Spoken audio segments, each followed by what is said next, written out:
dari pengalaman Mang Idin mengurusi lingkungan, terutama di sekitar Jakarta, Kali Pesanggerahan, apa sih kesulitan-kesulitan yang dihadapi yang paling besar? Saya pasti berhadapan dengan orang-orang pintar ketiga daripada teman sahabat-sahabat saya ini. Tapi saya yakin orang pintar ini belum tentu paham. Karena ada istilah orang pintar belum tentu paham, orang paham sedikit pintar.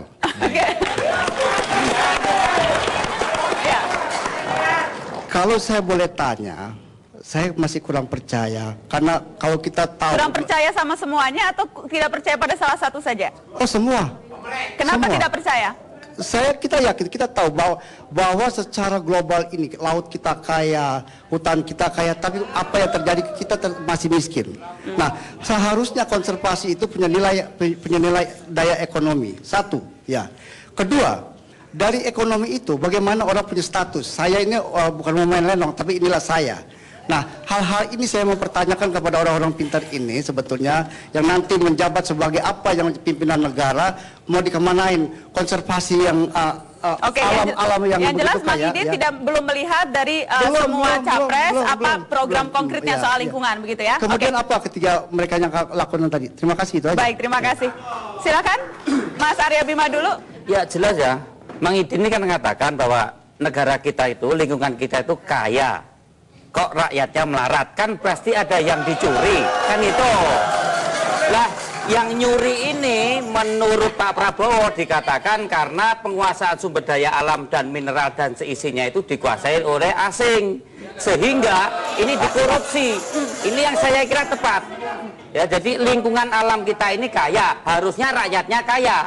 Mengapa kaya tapi rakyatnya melarat? Berarti ada yang dicuri. Nah, sebenarnya siapa yang mencuri, Mas Arya Bima? Kekuasaan asing yang mengeksploitasi dan mengeksplorasi alam inilah yang sebenarnya itu dipersoalkan Pak Prabowo. Tanpa itu dikembalikan ke hak milik rakyat kita, omong kosong kita akan bicara kesehatan dan pendidikan ke depan. Intinya itu. Saya kira intinya itu.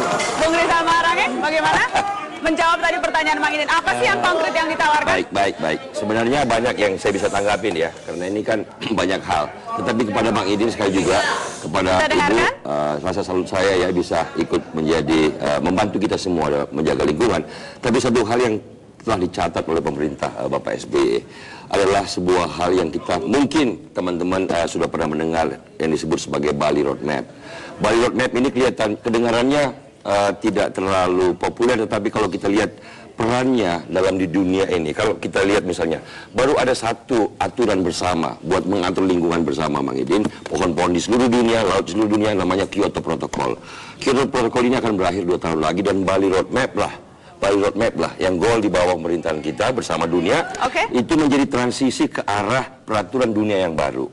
Jadi dalam hal ini kita bukan hanya membantu Indonesia bagaimana melestarikan hutan kita secara bersama-sama dengan dunia, tapi juga membantu begitu banyak dunia yang lain untuk sama-sama menuju pada satu tujuan, pengurangan emisi karbon sehingga pemanasan global tidak terjadi dan lingkungan bisa terjaga. Ini sebenarnya semua prestasi. Pak Prabowo mengatakan jawaban Pak Budiono terlalu normatif. Mas Arya Bima, Anda juga melihat seperti itu, jawaban Pak Budiono terlalu normatif, terlalu sekolahan?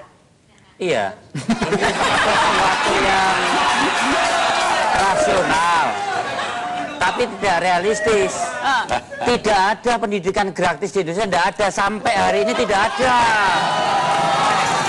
Yang ada itu adalah SPP gratis, tapi ada uang gedung, uang seragam, uang buku, uang ekstrakurikuler. Ini yang ada, ini yang masih menjadi beban. Jadi program sekolah gratis adalah pencitraan. Lebih mencari game politik daripada mengatasi persoalan-persoalan pendidikan dasar. Ini yang dikatakan lebih mencari game politik karena tadi juga sempat Pak Prabowo mengatakan iklan pendidikan gratis itu bohong, keras sekali pernyataan. Oh ya, itu kebohongan publik. Itu kebohongan publik. Karena sampai hari ini tidak ada sekolah gratis. Yang ada adalah SPP gratis. Oke. Saya harus tekankan sekali lagi, saya tidak akan pernah bosan untuk mengatakan bahwa polling SMS ini bukan indikator. Polling SMS kita lihat hasilnya.